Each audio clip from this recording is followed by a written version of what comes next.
오늘은 3월 27일 사무엘상 28장 15절부터 25절까지입니다. 15절입니다. 사무엘이 사울에게 이르되 네가 어찌하여 나를 불러 올려서 나를 성가시게 하느냐 하니 사울이 대답하되 나는 심히 다급하나이다. 블레셋 사람들은 나를 향하여 군대를 일으켰고 하나님은 나를 떠나서 다시는 선지자로도 꿈으로도 내게 대답하지 아니하시기로 내가 행한 일을 알아보려고 당신을 불러 올렸나이다 하더라.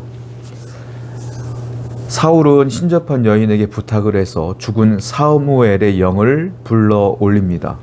그리고 사무엘과 대화를 하는 장면이 나오게 되는데요.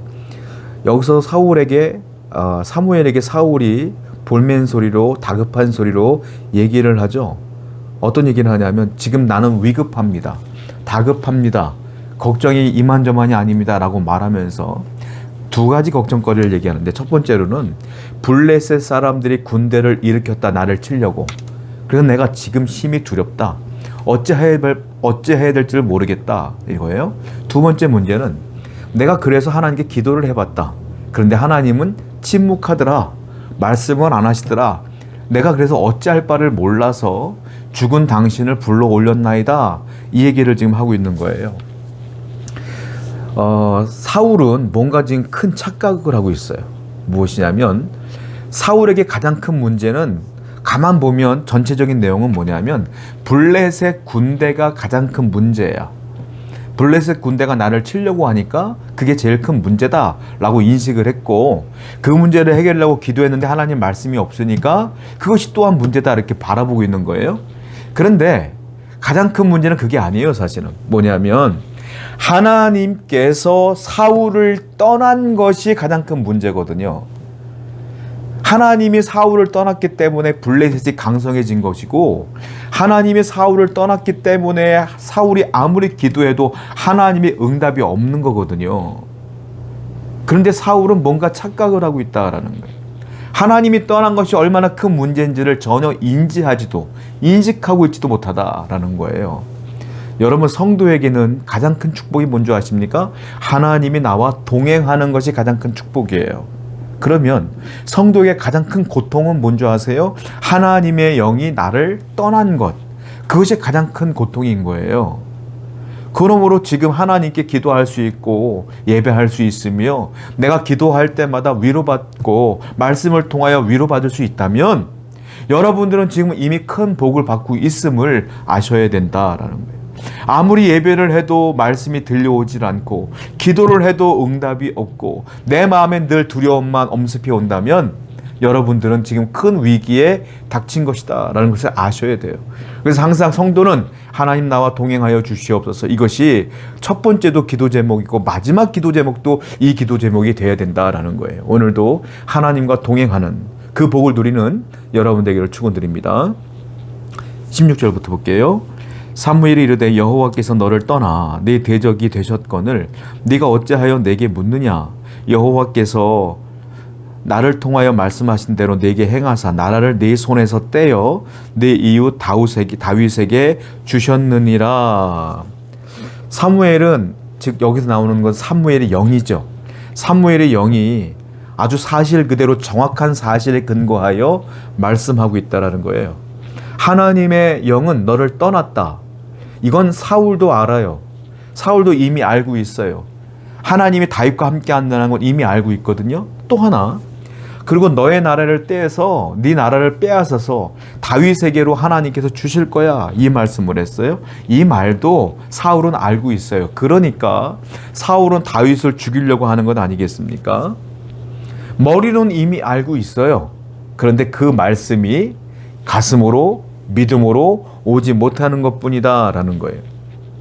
여러분, 사울의 입장에서 볼 때는 이 말씀을 듣고 싶지 않죠. 하나님이 너를 떠나 다윗을 선택했어. 네 나라를 다윗에게 줄 거야. 이 말을 누가 듣고 싶겠어요. 그런데 중요한 건 이 말은 하나님의 말씀이잖아요. 사울도 알아요. 그런데 사울의 문제는 뭐냐면 듣고 싶은 말만 들으려고 하는 거예요. 여러분, 하나님의 말씀은 징계의 말씀이든 축복의 말씀이든 오롯이 내가 다 받아들여야 되는 거예요. 그럴 때 내게 회개의 기회도 올 수 있고 내가 믿음의 성장을 이룰 수 있는 밑거름이 되는 거예요. 하나님 말씀을 내가 골라서 먹는다, 골라서 듣는다, 골라서 순종한다, 이건 불순종이에요. 하나님이 그와 함께 할 수 있겠습니까? 성도 여러분, 그러므로 우리 성도는 항상 말씀을 다 받아들이고, 그리고 그것이 내게 징계의 말씀이라면 회개하고, 축복의 말씀이라면 감사할 수 있는, 오롯이 말씀에 순종할 수 있는 성도가 되기를 축원드립니다. 18절입니다.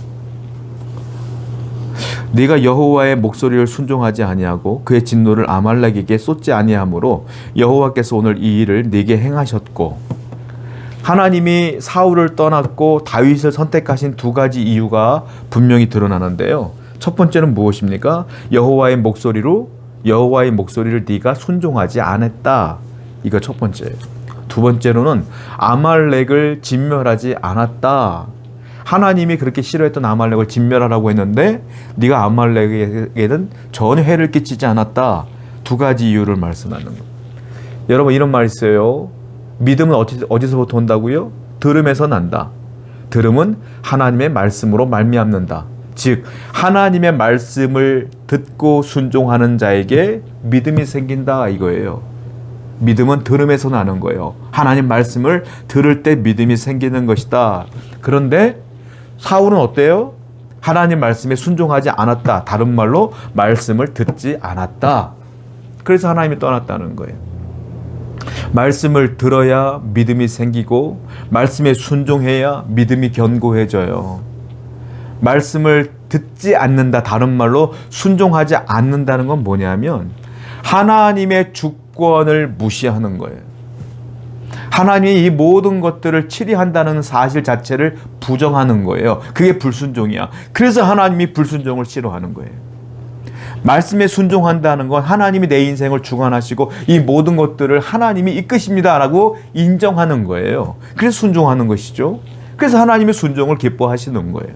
성도 여러분, 순종은 그와 같은 중요한 이유가 있는 것입니다. 오늘도 하나님 말씀에 순종하고 말씀대로 살기 위해 하나님께 믿음을 갖고 나가는 여러분 되기를 축원드립니다. 19절입니다.